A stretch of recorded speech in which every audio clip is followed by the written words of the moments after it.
నమస్కారం. 'మేఘన' పార్ట్ 19 రచించిన వారు మీనాకుమారి గారు.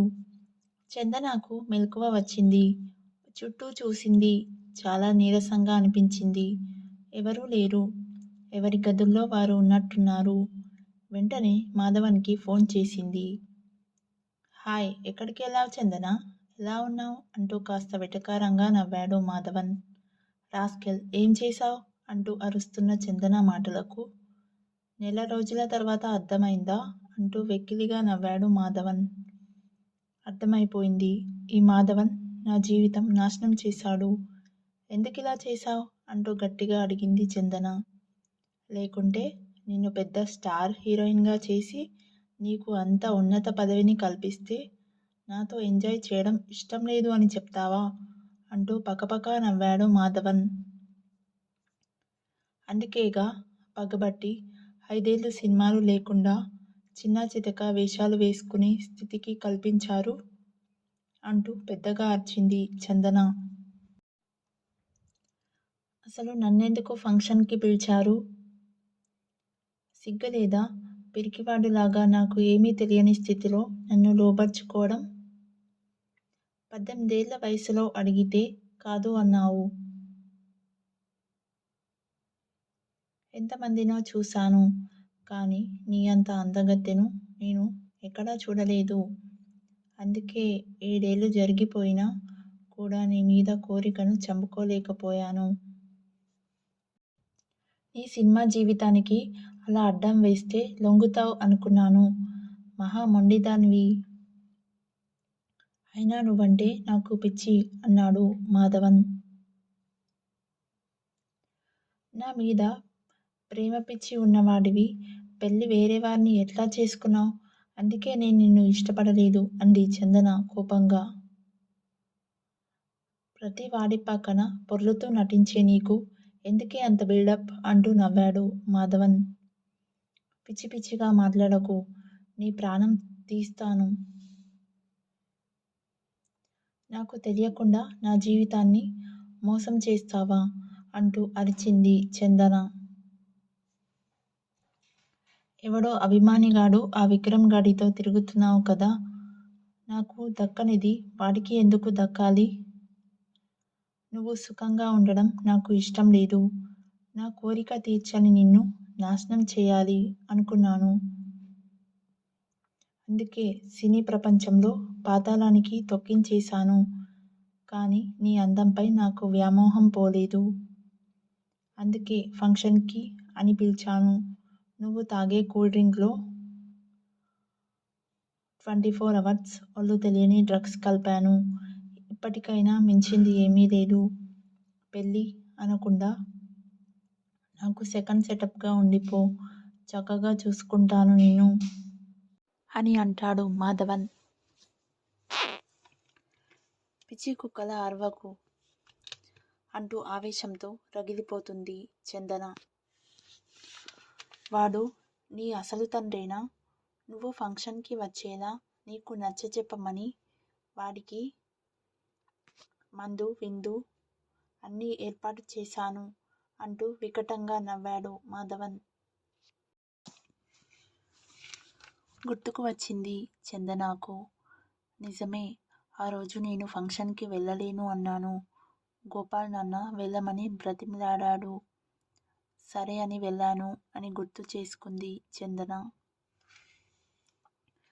వాడు నీకు అసలు తండ్రా? అంటూ పిచ్చి పిచ్చిగా వాగుతున్నాడు మాధవన్. నీ బ్రతుకు బయట పెడతాను మాధవన్ అంటూ అరిచింది చందన కోపంగా. ఎలాగూ మనిద్దరికీ ఆల్రెడీ మంచి పేరుంది బయట. ఇక నీ ఇష్టం అంటూ ఫోన్ పెట్టేశాడు మాధవన్. కోపంతో తల గోడకేసి కొట్టుకుంటుంది చందన. అసలు ఈ మగాళ్ళతో వ్యవహారం అంటేనే పెద్ద చిరాకు చందనకు. చిన్నతనంలోనే ఆమె చూడకూడనివి కొన్నింటిని చూసింది. అసలు ఇలాంటి విషయాలు అంటేనే అసహ్యం పెంచుకుంది. అందుకే ఇన్నాళ్ళు సినీ ప్రపంచంలో ఉన్నా కూడా తన ఒంటి మీద ఎవ్వరినీ చేయి వేయనీయలేదు. అంతమందితో కలిసి నటించిన చందనకు అది ఒక పనిగా తీసుకుంది తప్ప వేరొక ఉద్దేశంతో ఎవరితోనూ లేదు. సినిమాలు లేక సరిగ్గా మైండ్ పనిచేయక ఆ రోజు అలా కర్మకాలి ఫంక్షన్కి వెళ్ళిపోయాను. కానీ ఈనాడు తన జీవితాన్ని నాశనం చేశాడు. వీడికి సరైన బుద్ధి చెప్పాలి. అంతలోనే మేఘన గుర్తుకు వచ్చింది చందనకు. అమ్మో, తన జీవితం నాశనం అవ్వకూడదు, తను ఆనందంగా ఉండాలి అనుకుంటూ ఫోన్ చేసింది గోపాల్కి. మేఘన లోపలే ఉంది. ఏం భయం లేదు అని చెప్పాడు. ఏదో షూటింగ్ ఉందని గోలగోల చేశాడు. నీకు మంచి అవకాశం ఇచ్చిన ఆ డైరెక్టర్ అని చెప్పాడు గోపాల్. నా జీవితం నాశనం చేసి ఏమీ ఎరగనట్టుగా నాకు సినిమా ఇచ్చినట్టు నటించాడు వెధవ. ఎట్టి పరిస్థితుల్లో మేఘన ఎవరి కళ్ళలో పడకూడదు అనుకుంటూ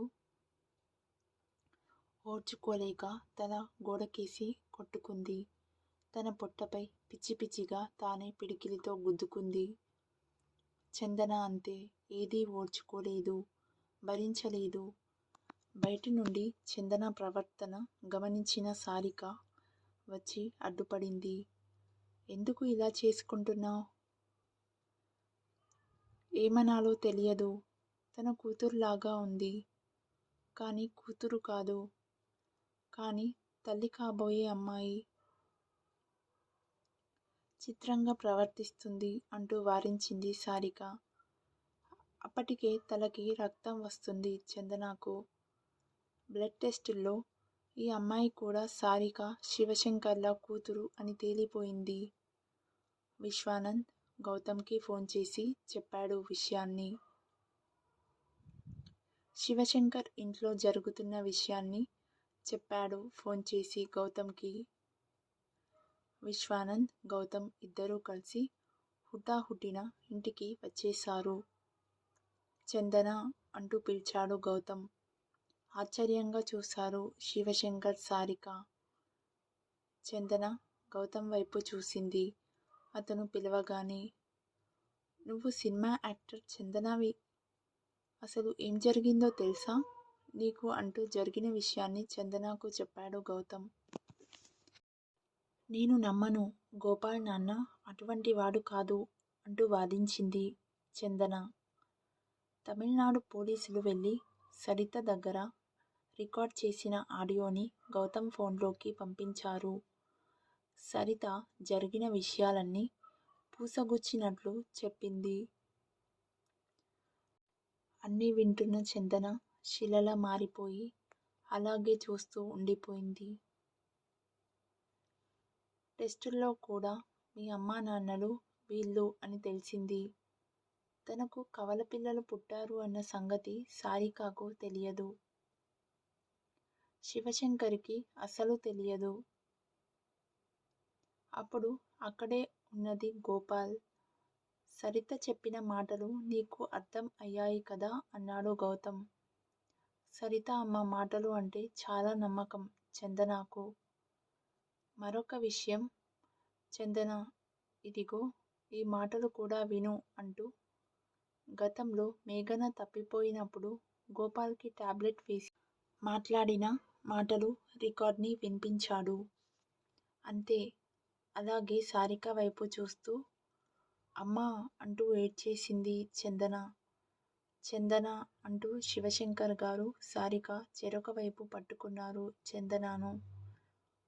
ఒక మోసగాడు తండ్రిని అంటూ విసిరిన మాయవలలో పడిపోయింది అమాయకురాలైన చందన. చక్కటి సాంప్రదాయ కుటుంబంలో పెరగవలసిన అమ్మాయి జీవితం ఈ విధంగా తయారైంది. కోట్లకు అధిపతి కూతురు నర్తించే తోలుబొమ్మలా మారిపోయింది. దీనంతటికీ కారణం గోపాల్. పొరపాటున కూడా గోపాల్ని, మాధవన్ని వదిలిపెట్టను అంటూ కక్షగా ఆలోచించిన చందన కళ్ళు తిరిగి ఒక్కసారిగా పడిపోయింది. విపరీతంగా బ్లీడింగ్ అయిపోతుంది చందనకు. వెంటనే ఆమెను వేరొక బెడ్ పైకి మార్చారు. సారికకు చెప్పాడు చేయవలసిన పనులు విశ్వానంద్. వెంటనే తన మెడికల్ కిట్ తీసుకొని చందనను సమీపించాడు విశ్వానంద్. కాంపౌండర్కి ఫోన్ చేశాడు. వెంటనే సెలైన్ బాటిల్, స్టాండ్ తీసుకువచ్చారు. చందనకు ట్రీట్మెంట్ చేసి బయటకు వచ్చిన విశ్వానందను సారిక అడిగింది, ఏం జరిగింది బాబూ అని. సిస్టర్ వచ్చి చందన దగ్గర కావాల్సినవి చూస్తూ ఉంది. ఏం జరిగింది విశ్వ అని అడిగింది సారిక. చందనకు అబార్షన్ జరిగింది. పైగా ఆమె వీక్గా కూడా ఉంది. విపరీతమైన బీపీ పెరిగిపోయి ఇలా జరిగింది అని చెప్పాడు విశ్వానంద్. బయట గేటు దగ్గర విక్రమ్ ఉన్నాడు. విశ్వానందని కలవాలి అని చెప్పాడు. రమ్మను అని పిలిచాడు విశ్వానంద. గౌతమ్, ఎవరు నువ్వు అని అడిగాడు. విక్రమ్ తాను చందనకు ఫ్యాన్ అని, ఆమె కోసం తను సూసైడ్ చేసుకున్నట్లు అన్ని విషయాలు వివరించి చెప్పాడు. లోపల ఉంది చూడు అని చెప్పాడు గౌతమ్. లోపల చందనాన్ని చూసిన విక్రమ్ బాధగా కళ్ళనీళ్లు పెట్టుకున్నాడు. ఏం జరిగింది నా చందనకు? ఆ రోజు హాస్పిటల్లో నాకు దగ్గరగా వచ్చి పలకరించింది తనే. నేను చెప్తే ఎవరూ నమ్మలేదు. అక్కడికి చందన చందన అని పిలిచాను. చందన కూడా ఏమీ వినిపించుకోకుండా వెళ్ళిపోయింది. ఇంకెప్పుడు ఆమెను డిస్టర్బ్ చేయను అని చెప్పడానికి వచ్చాను అని చెప్పాడు విక్రమ్. ఉన్న పరిస్థితిని వివరించి చెప్పాడు గౌతమ్. ఈ సమయంలో ఆమెకు మానసిక శాంతి కావాలి, ధైర్యం కావాలి. అందుకు మీ సహకారం కూడా కావాలి అని చెప్పాడు విక్రమ్కు గౌతమ్. ఎందుకంటే అంత పిచ్చిగా ప్రేమించాడు విక్రమ్. ఆమె కోసం ఏమైనా చేయగలిగినవాడు. ఆమె మానసిక స్థితిని మెరుగుపరచాలి అంటే అతను ఖచ్చితంగా ఉండాల్సిందే అని నిర్ణయించుకున్నాడు. అందరూ బయటికి వచ్చేశారు.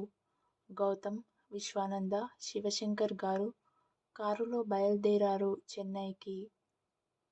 సారిక దేవుణ్ణి ప్రార్థిస్తూ కూర్చుండిపోయింది. నా ఇద్దరు కూతుళ్లను రక్షించమని వేడుకుంది. వేరే డాక్టర్కి చెప్పి వెళ్ళాడు విశ్వానంద. ఆమె వచ్చి చెకప్ చేసి ఇంజెక్షన్స్ చేసి వెళ్ళిపోయింది. విక్రమ్ చందన వైపే చూస్తూ ఉన్నాడు. చందన చందన అంటూ పిలుస్తూ ఉన్నాడు.